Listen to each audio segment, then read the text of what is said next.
Здравейте и добре дошли отново в моя канал. В днешното видео ще ви покажа как да си направите този лесен и ефектен класически коледен грим, който освен това е изцяло и само с дрогерийни бюджетни продукти, които са лесно достъпни, може да намерите навсякъде и са много изгодни като цена. И така, ако грима ви допада и искате да разберете как да го постигнете, то останете с мен и нека да започваме. Така, започвам с грима, като първото, което ще направя всъщност е да нанеса малко балсам за устни, тъй като не знам защо, но днес устните ми са доста сухи, като балсам, който винаги използваме, този на Нюкс. Ще сложа, ето така изглежда, сигурно съм, че сте го виждали, ще сложа съвсем малко, ще седи докато се гримираме. Като мисля днес да започна грима от очите. Като цяло, принципно, когато правите малко по-драматичен грим на очите, винаги ви съветвам първо да започвате с очите и после да правите грима на лицето си, тъй като така ще си спестите доста бързане и триене, ако примерно са паднали сенки по бузите. Първата стъпка в нашия грим е основа за сенки. Ще използвам любимата ми основа на Буржуа, изглежда ето така, показвала съм ви и преди. Ще нанеса съвсем мъничко в центъра на клепача, ето така, и ще разнеса с пръсти. За грима на очите ще използвам няколко различни палитри, които всъщност са на Makeup Revolution. Ще използваме тази палитра на Sof и ето тази, която е White and Shade. Първото нещо, което трябва да направим е да изравним тена на клепача и да фиксираме основата за сенки. За целта ще използвам ето този цвят.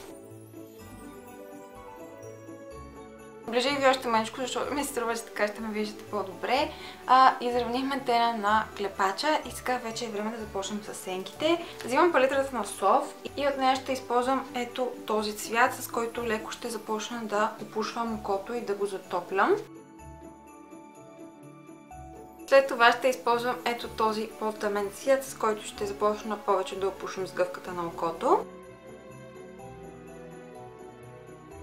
Следващият цвят, който ще използвам, ще бъде от палитрата White and Shade, като мисля да използвам ето това матово кафяво.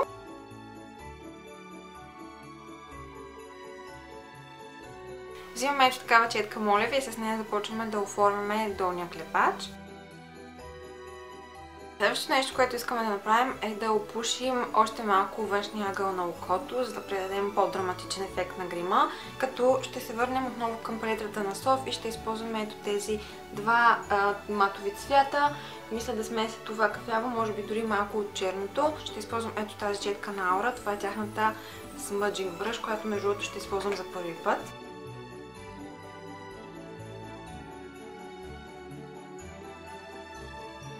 Следващото нещо, което ще направя е да започна да наслагвам златни сенки по клепача, като сенките, които ще използвам за момента са ето тези от палитрата на Sof, като мисля да ги нанеса с пръст в ето тази част на клепача.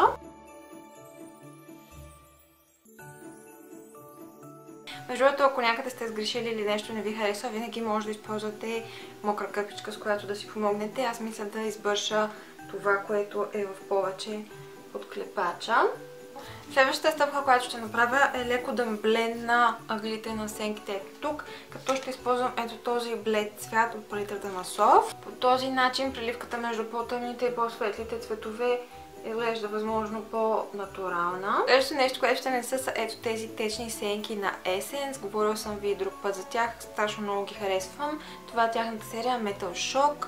Цвета, който аз ще използвам е Solar Explosion и е ето такъв много красив златист цвят.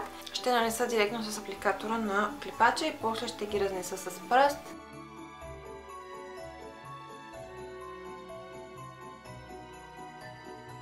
Ето така изглежда до момента.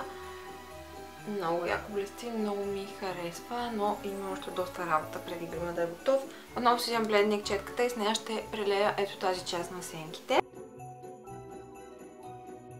Следващото нещо, което мисля да направя е да нанеса очна линия, като очната линия, която ще използвам е Liquid Ink на Essence. Четката изглежда ето така, тя е от очните линии, които са с четчица. Оставането на очна линия е предизвикателство за мен, особено пред камера, затова сега ще спра камерата, ще нанеса очна линия и ще се върна. Така, това е вида с очна линия. Следващото нещо, което ще направим е да нанесем брокат. Палитрата, която ще използвам, е от любимите ми палитри на Makeup Revolution. Тази е в цвят Midas Crush, мисля, че се казваше, не съм много сигурна. Ето така изглеждат цветовете отвътре. Между другото ще оставя имената на всички продукти, които използвам отдолу в описанието, така че не забравяйте да го погледнете. Тези, които ще ползваме ние, са ето този и може би маничко от ето този. И така, ето ни с нанесения брокат. И така, грима на очите е почти готов. Последната стъпка е да нанесем сенки в вътрешния ъгъл на окото. Мисля да използвам отново блестящите сенки на Essence.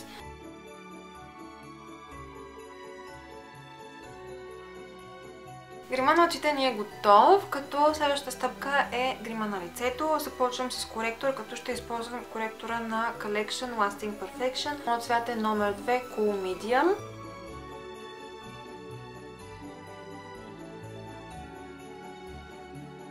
Време е да преминем към следващата стъпка, която е фондютен. Фондютен, който ще използвам е HD Liquid Coverage на Catrice.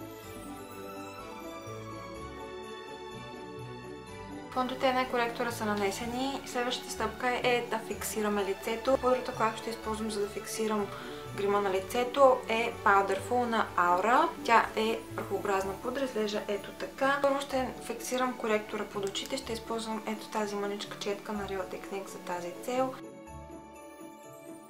Това ще взема ето това каблуки на Catrice, което мисля, че е от една от последните им лимитирани колекции, и ще нанеса от пудрата съвсем лек пласт на цялото лице.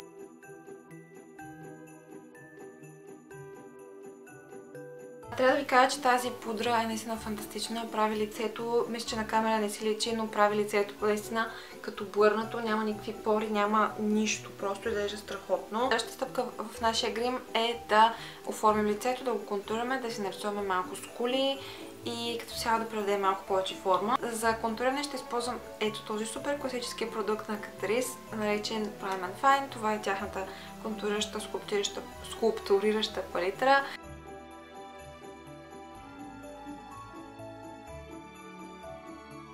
Следващото нещо, което ще направим, е да нанесем съвсем мъничко руж на скулите, като руж, който ще използваме е ето този на Aura.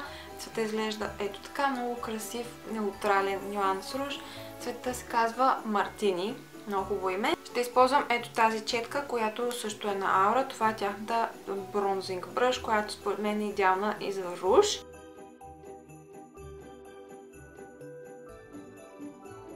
Следващата стъпка в нашия грим е хайлайтера, като ще използвам ето тази палитра на Makeup Revolution. Мисля да използвам ето този първият цвят. Между другото, тези хайлайтери са супер металически и пигментирани, така че са идеални за по-специални поводи. Това, което трябва да направя сега, е да оформя веждите си, като за веждите ще използвам ето този молив на Kiko, който между другото използвам за първи път пред камера. Молива се казва Precision Eyebrow Pencil и идва с молив и ето такава чечица от тази страна. Първите ми впечатления от молива са много добри, много ми хареса как оформи веждите, седи много естествено, цвета съм си го избрала перфектно. Тъй като правим по-драматичен грим, който е подходящ за излизане и такива поводи, мисля, че не е лоша идея да фиксираме веждите. Ще използвам ето този гел за вежди на Essence, който също използвам за първи път. Цвета е Brownie Brows. Следващото нещо, което ще направя, е да нанеса спирала, като ще използвам ето тази спирала, която в момента ми е любима. Отново е на Essence, Lash Princess. Показвала съм ви и друг път, знаете, че ми много харесвам. Това е една от любимите ми спирали.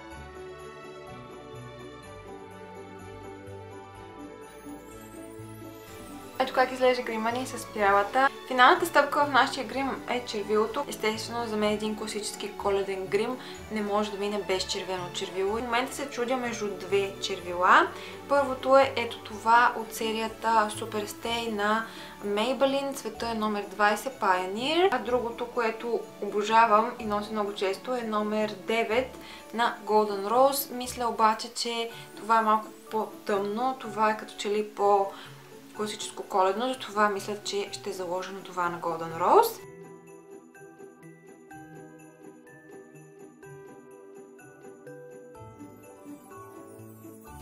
Ето ме и с нанесеното червило. знам вие какво мислите, но на мен много ми допада. Мисля, че се получи наистина много коледно. Това е всичко от мен за днес. Надявам се видеото да ви е харесало, да ви е било полезно. Пожелавам ви уютни и красиви коледни празници. А с вас ще се видим съвсем скоро в следващото видео. Чао и целувки!